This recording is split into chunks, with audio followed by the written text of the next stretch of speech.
যাদের না শিক্ষাগত যোগ্যতা আছে, না কোনো পাঠদানের যোগ্যতা আছে, প্রশাসনিক যে জায়গাগুলো আছে, পররাষ্ট্রনীতি যে জায়গাগুলো আছে, বিভিন্ন যে মহলগুলো আছে, সব জায়গায় কোঠার মাধ্যমে অযোগ্যদেরকে জায়গা করে দেওয়া হচ্ছে, যার মাধ্যমে দেশের স্বাধীনতার সার্বভৌমত্ব আজকে বিপন্ন।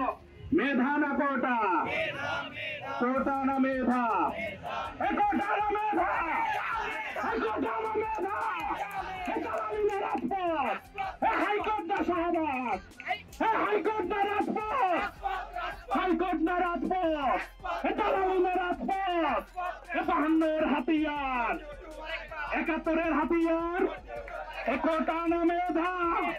2018 সালে ছাত্ররা বলেছিল যে কোটার একটা যৌক্তিক সংস্কার চাই, এবং আজকে এসেও বলা হচ্ছে কোটার একটা যৌক্তিক সংস্কার চাই।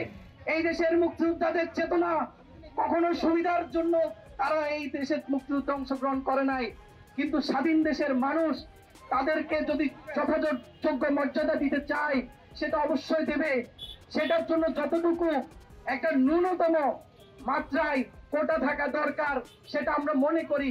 বন্ধুগণ, আমরা বলতে চাই এখানে প্রতিবন্ধী নারী সহ বিভিন্ন পিছিয়ে পড়া জনগোষ্ঠীর জন্য যৌক্তিক মাত্রায় কোটা রেখে এই কোটা সংস্কার করতে হবে।